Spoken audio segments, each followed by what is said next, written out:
두 리더를 한번 제가 비교해 볼 테니까 여러분들이 어떤 리더를 선택할지를 한번 다 듣고 나서 한번 결정을 해보세요.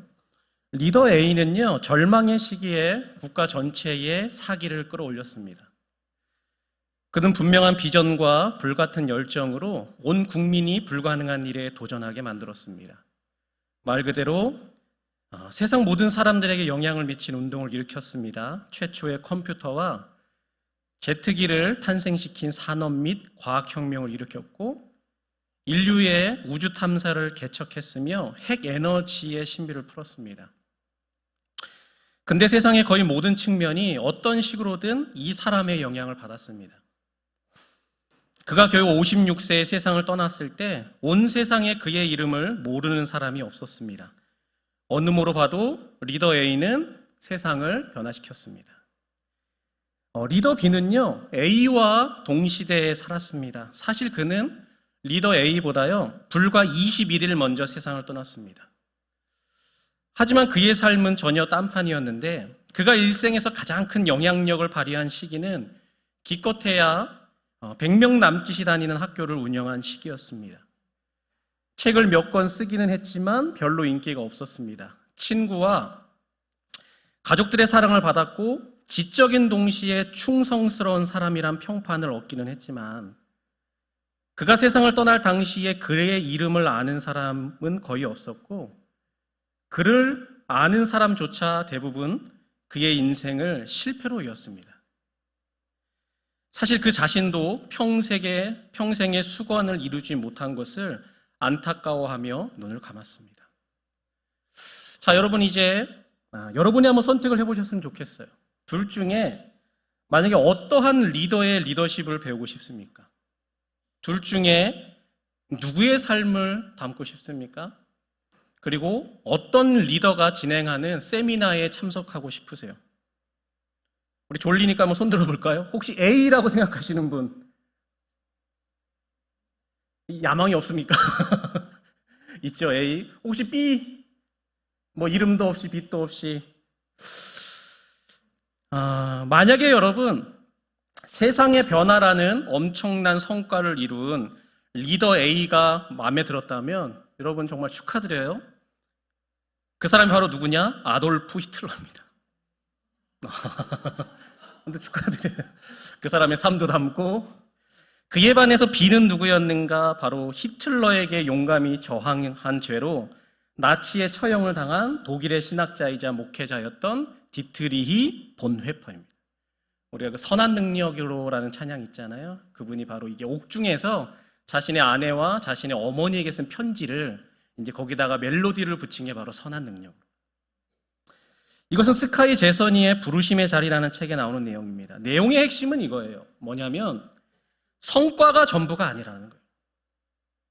여러분들이 A를 주로 선택한 이유가 뭡니까? 바로 그가 이룬 성과 때문이었죠.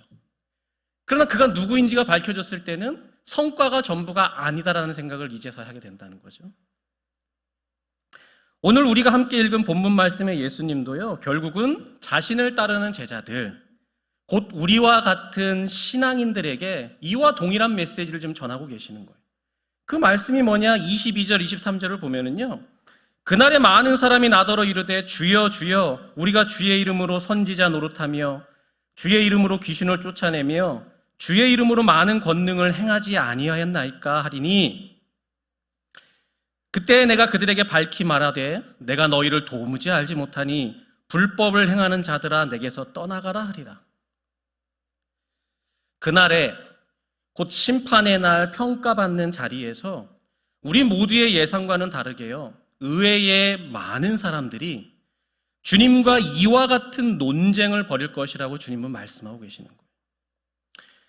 그들은 말을 하는 거예요. 주여 주여 우리가 주의 이름으로 선지자 노릇도 하고 주의 이름으로 귀신도 내쫓았고 주의 이름으로 많은 권능을 행하지 않았습니까? 결국 자신이 지금껏 주의 이름으로 행한 자신들의 성과와 공로를 인정해달라고 항의할 거라는 거예요.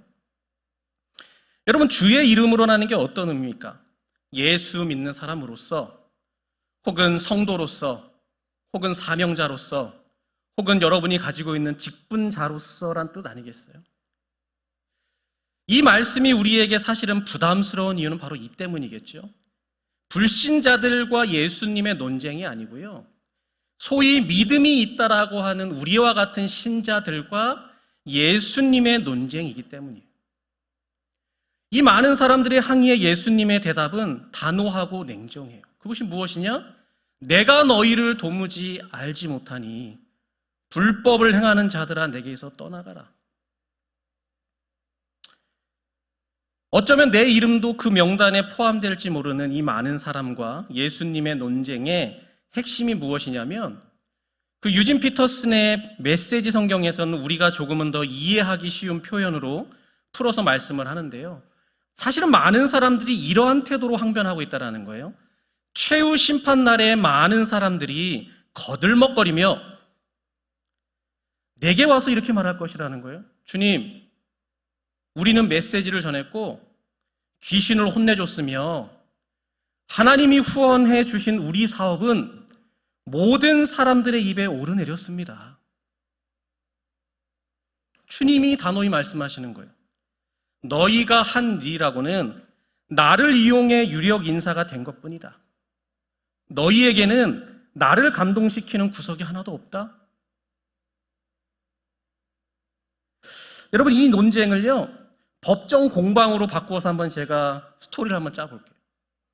많은 사람 측, 항의하고 있는 많은 사람 측 변호인이 말하는 거예요.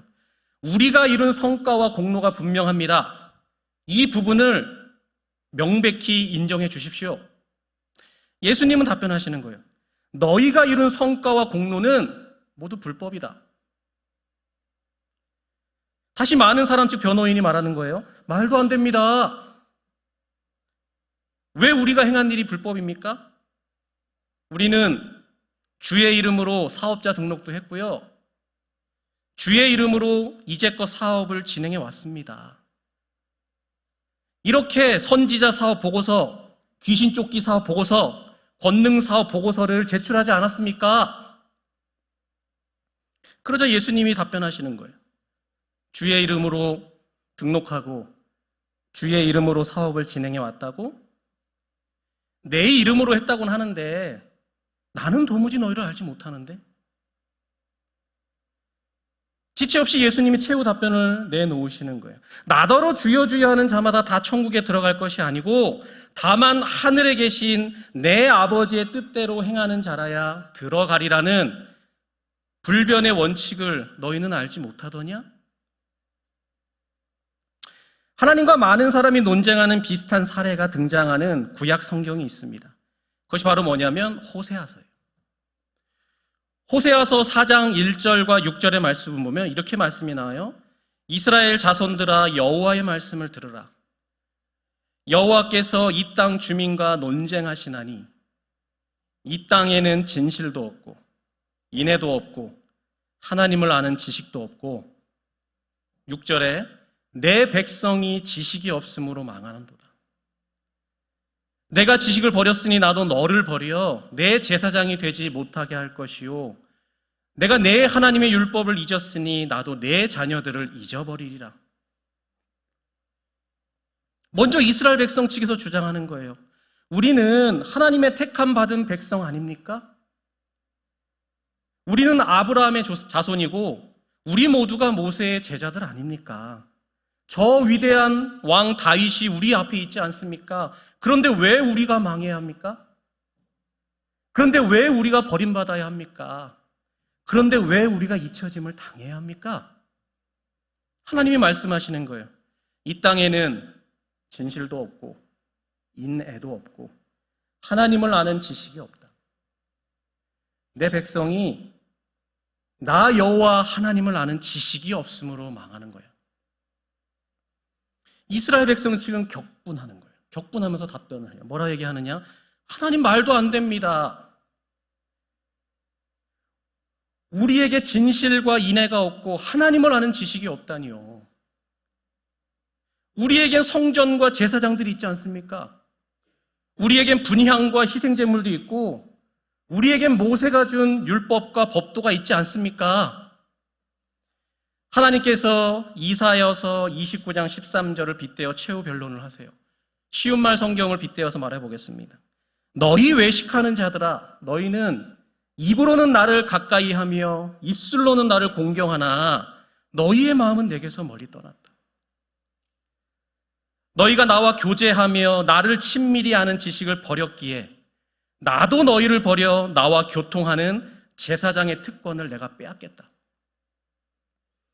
또 나를 섬긴다는 너희들의 예배도 그저 옛적부터 사람들이 의뢰해오던 관습대로 그냥 그대로 따라서 할 뿐 어디에서도 진실도 인애도 없고, 그리하니 내가 하나님의 자녀된 특권도 내가 이제는 잊어버리겠다. 마지막입니다, 이제.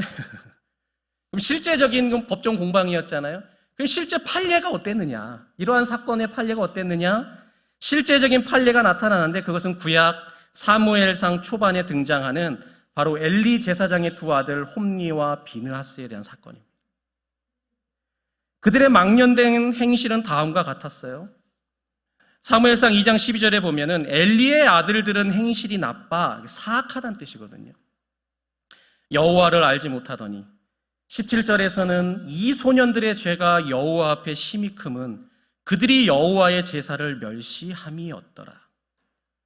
이러한 홈니와 비느하스에 대한 하나님의 최종 판결은 다음과 같습니다. 30절에 보면 나를 존중히 여기는 자를 내가 존중히 여기고 나를 멸시하는 자를 내가 경멸하리라. 31절 보라 내가 내 팔과 내 조상의 지팔을 끊어 내 집에 노인이 하나도 없게 하는 날이 이를지라. 34절 내 두 아들 홈니와 비느하스가 한 날에 죽으리니 그 둘이 당한 일이 내게 표징이 되리라. 이 사건은 이스라엘에서 가장 모범이 돼야 할 대제사장 집안에서 일어난 일입니다. 여러분, 제사장이 어떠한 사람들입니까? 구약시대에 머리에 기름 부음을 받아 그 직무를 위임받는 직책은 딱 세 가지밖에 없었어요. 첫 번째가 왕, 그 다음에 선지자, 그 다음에 바로 제사장입니다. 기름 부음은 곧 하나님의 허락을 의미하고요. 또 기름 부음은 하나님의 성령, 하나님의 권능이 그와 함께 하겠다라는 확실한 증거입니다. 그러나 하나님께서는 오늘 이처럼 이스라엘에서 가장 존귀하게 여김받는 이 제사장들을 버리셨습니다. 왜 그럴까요? 그들이 바로 여호와를 알지 못하였기 때문입니다. 이 말이 어떤 의미냐면, 잘 들어보세요. 하나님을 하나님으로 인정하지 않았습니다. 따라서 그들은 하나님을 전혀 두려워하지 않았습니다. 그래서 결국 신성한 여호와의 제사까지 멸시하며 하나님을 업신여기고 대적하는 행위를 서슴지 않고 행했다라는 말이에요. 여러분, 그것이 무엇이냐? 여호와를 알지 못하더라. 여호와를 알지 못한다는 게 무슨 얘기냐? 하나님인데 하나님으로 인정하지 않아요.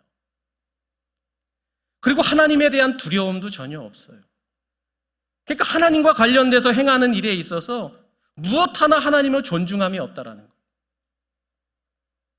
하나님은 이처럼 자신을 멸시하는 자들을 경멸하심으로 버리셨습니다. 그리고 하나님께서는 자신을 존중히 여김으로 자신도 그를 존중히 여길 사람을 새롭게 일으키리라고 말씀하고 계세요. 그들이 어떠한 사람인가? 2장 25절 말씀입니다. 2장 25절 내가 나를 위하여 충실한 제사장을 일으키리니 그 사람은 내 마음 내 뜻대로 행할 것이라. 내가 그를 위하여 견고한 집을 세우리니 그가 나의 기름 부음을 받은 자 앞에서 영구히 행하리라. 여러분, 다시 본문으로 돌아올게요. 마태복음 7장에 많은 사람들, 그리고 호세아 4장의 이스라엘 백성들, 또 사무엘상 2장에 이 엘리의 두 아들이 관가하고 있는 게 무엇인가 보면 우리가 너무나도 잘 알고 있는 말씀 요한복음 1장 13절의 말씀처럼요. 이는 혈통으로나 육정으로나 사람의 뜻으로 나지 아니하고 오직 하나님께로부터 난 자들이라. 타고난 혈통이나요, 또는 우리 인간편의 무수한 열심과 노력이나 또 세상적으로 쌓아 올린 성과만으로는 결탄코 하나님의 나라에 들어갈 수 없다라는 거예요. 이것은 우리의 구원의 문제뿐만이 아니고 우리의 삶의 문제, 우리가 행하고 있는 사역의 문제에서도 동일하다. 하나님 나라의 영원히 기억될 이 땅에서의 우리의 삶의 흔적은요, 오직 하나님께로부터 난 사람들이 행하는 것만 남는다. 하나님께로부터 난 자들, 곧 하나님과 지속적이며 깊어지는 교제를 통해 하나님을 아는 지식을 갖고 하나님의 마음과 하나님의 뜻대로 행하는 자들에게만 허락한 일이라는 거예요. 여러분 한번 스스로 물어봤으면 좋겠어요. 여러분의 신앙의 연수와 상관없이 정말 여러분 하나님을 아세요?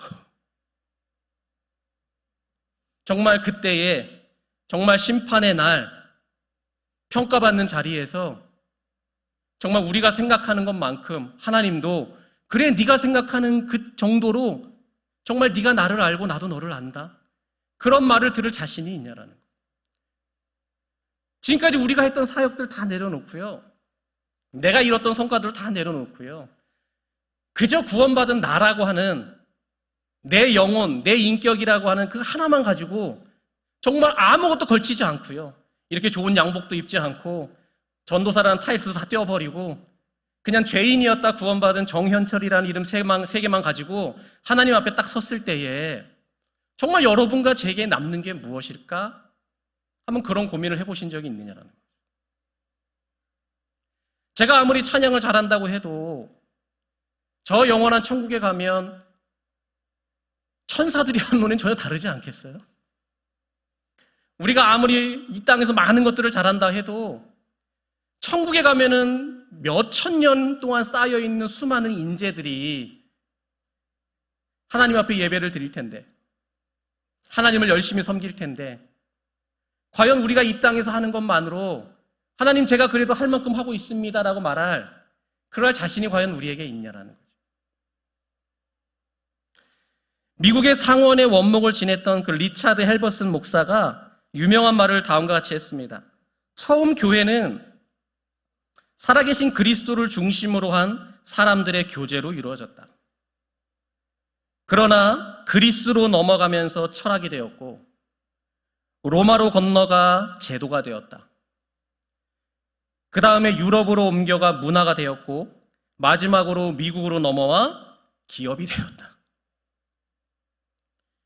그렇다면 여러분, 한국으로 넘어온 교회는 무엇이 되었을까요?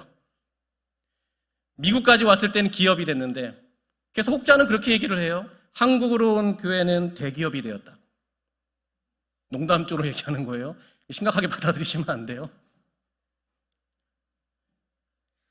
리차드 목사가 한 말의 의도는 이거죠. 어느 시대든 교회가 세상 풍조에 무너졌다라는 거죠.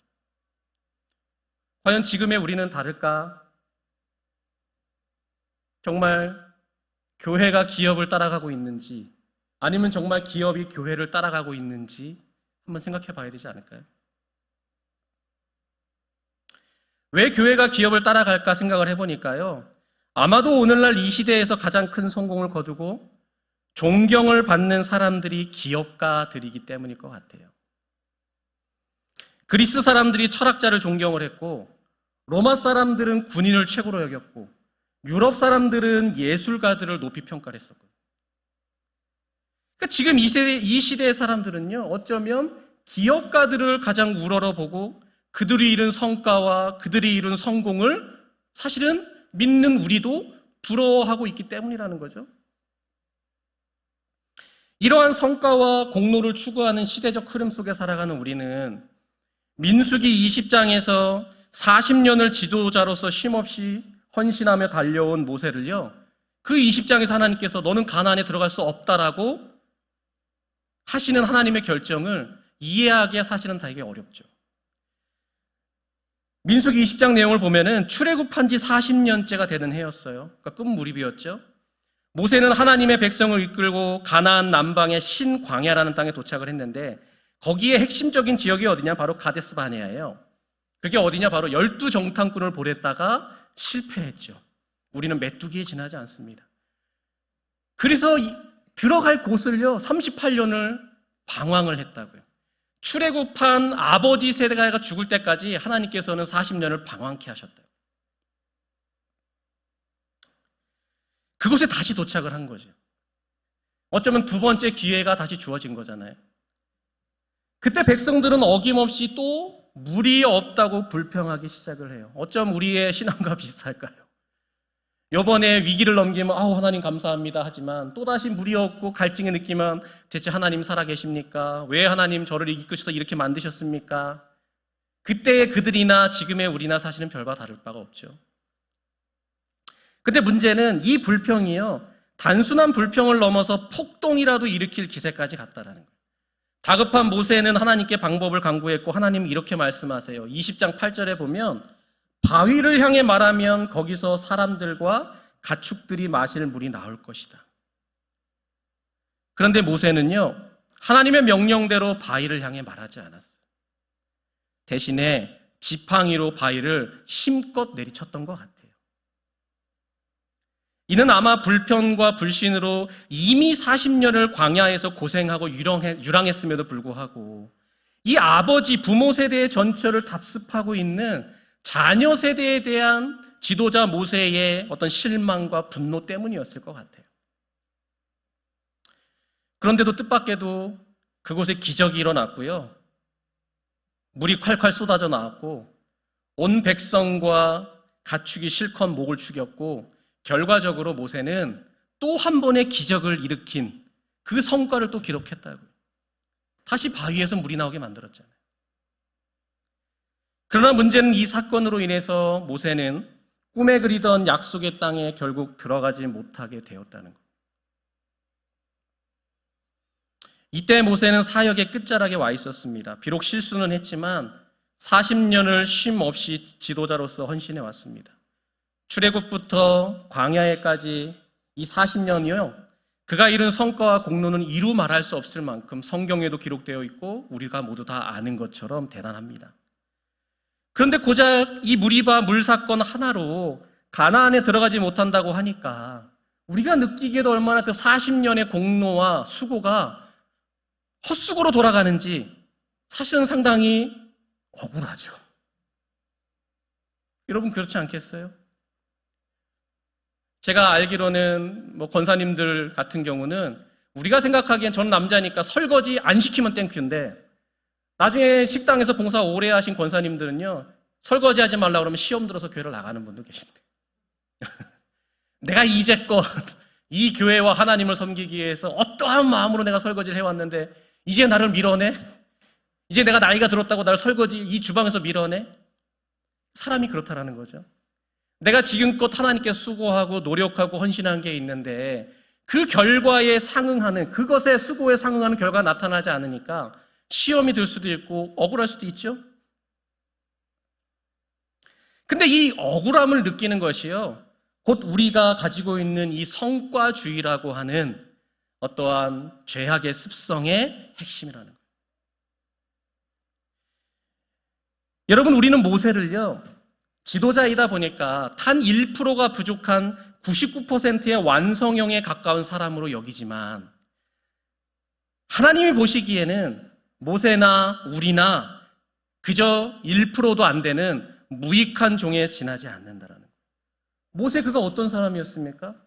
노예였던 모세, 살인자였던 모세, 그리고 광야에서 목자 생활하던 모세, 그리고 여전히 구원받아야 할 죄인이었던 모세를요, 하나님께서는 아무런 조건 없이 택하셨고 그를 이스라엘의 지도자로 세워주셨습니다.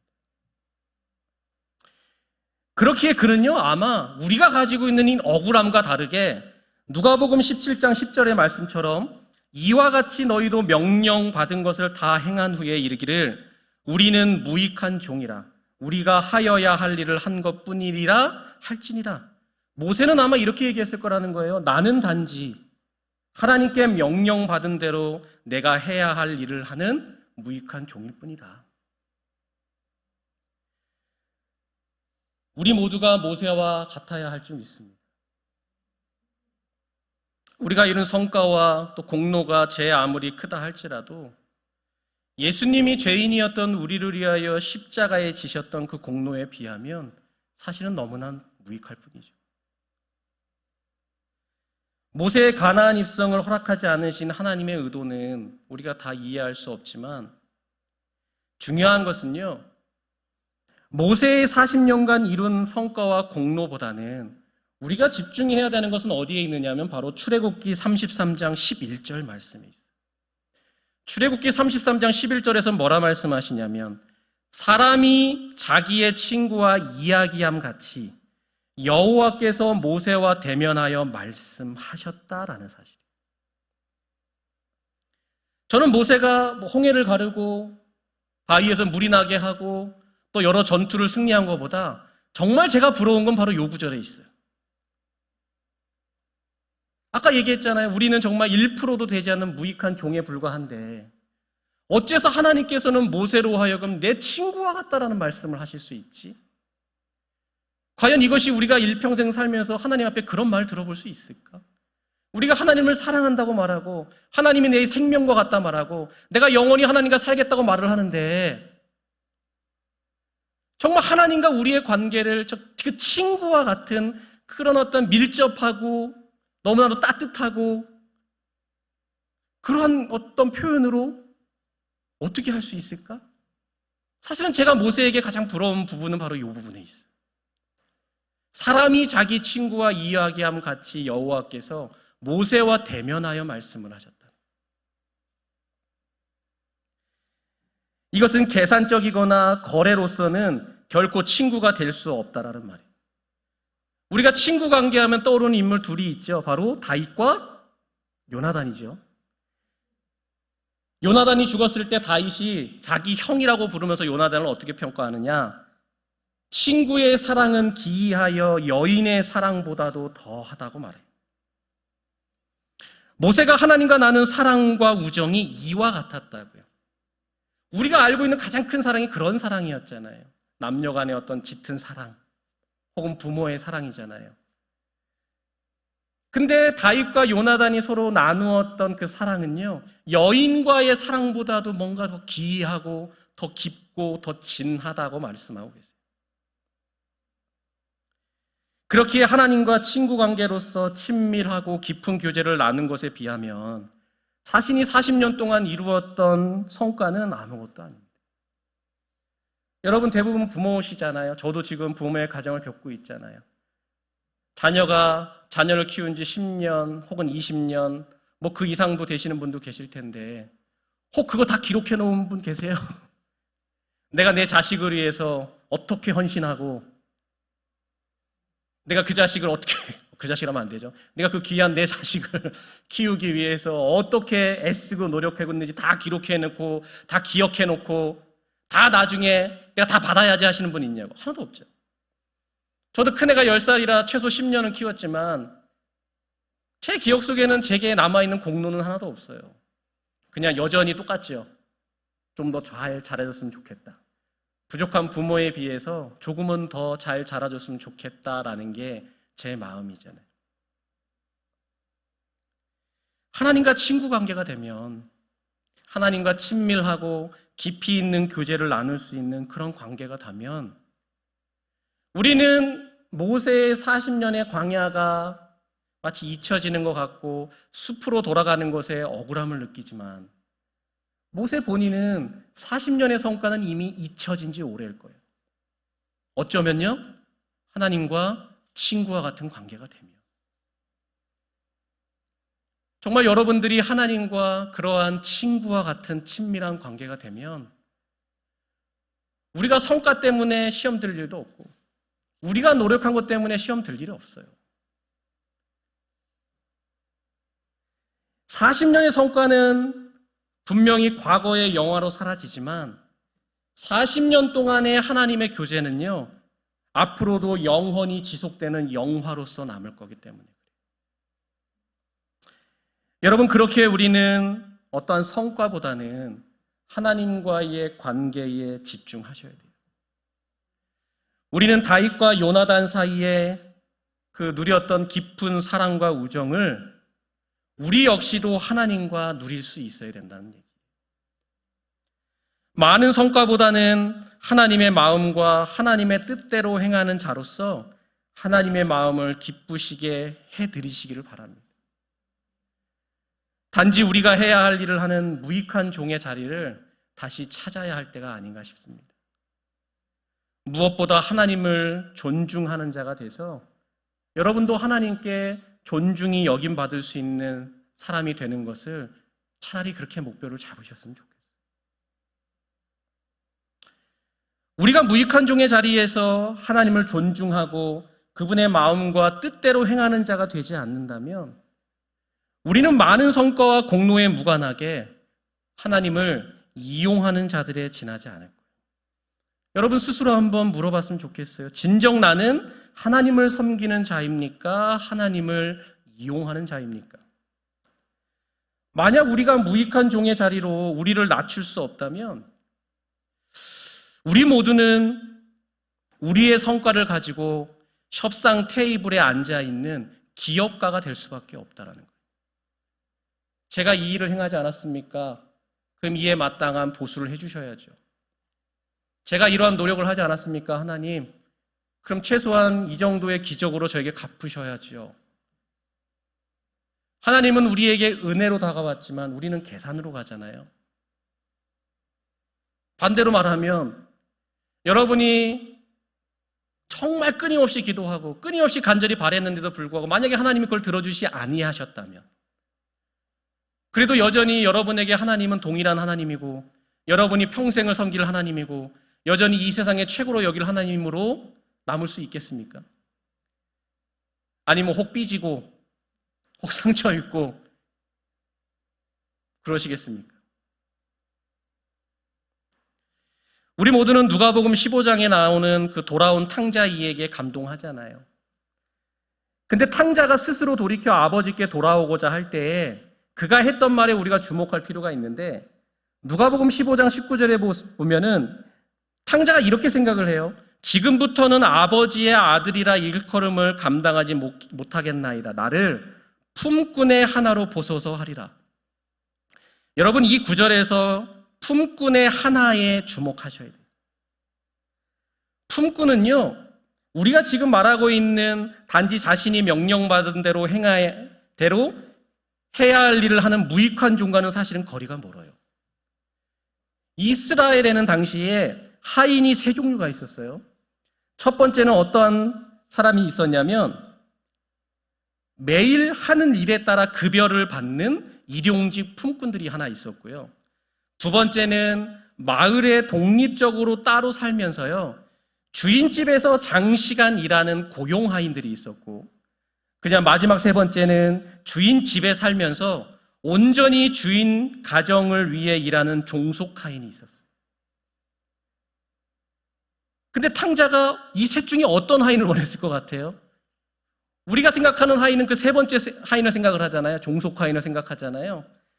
그런데 탕자는요, 자신의 인생에서 가장 밑바닥까지 내려왔고 이제는 스스로 돌이켜 회개하는 마음으로 아버지께 돌아가기를 결심하면서도 불구하고 그는 세 번째 종속하인이 아니고요, 바로 급여와 독립이 보장된 고용하인이 되기를 원했다는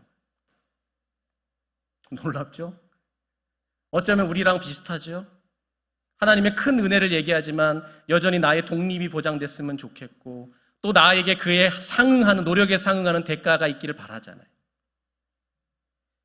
그는 여전히 자신의 성과에 합당한 대가를 받기를 바랐기 때문이죠. 그러나 반대로요, 스스로 종속하인이 되기를 바랬던 한 사람이 있습니다. 미국의 흑인 노예들이 고통을 당하던 때에 어느 날 지나가던 백인 교수가요, 주인이 하라는 일을 다 하지 못했다는 이유로 피 흘리도록 매를 맞고 있던 한 흑인 노예를 봤어요. 그를 불쌍히 여긴 이 백인 교수는요, 그 몇 배의 값을 치른 후 그 사람을 사와서 데리고 와서 그를 돌봐줬어요.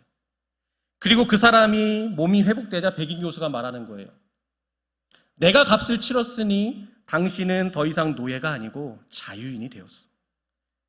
이제는 돌아가 자유인으로서 사십시오.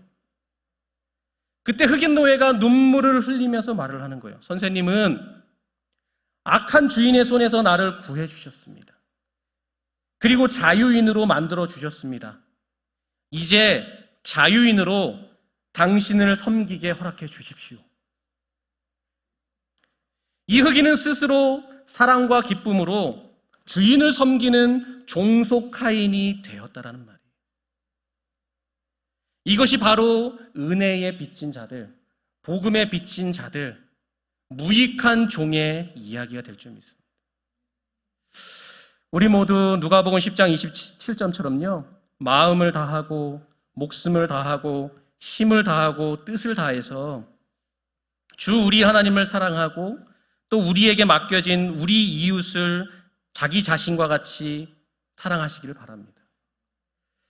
그러나 이러한 우리의 사랑과 노력을요, 자신의 성과에 이윤을 남기려는 기업가의 자리에서 나타내지 마십시오.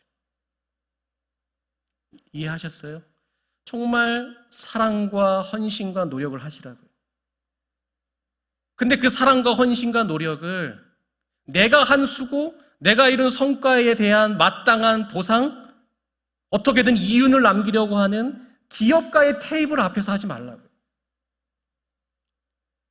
그저 명령받은 대로 해야 할 일을 하는 무익한 종의 자리에까지 내려가시기를 주님의 이름으로 축원합니다.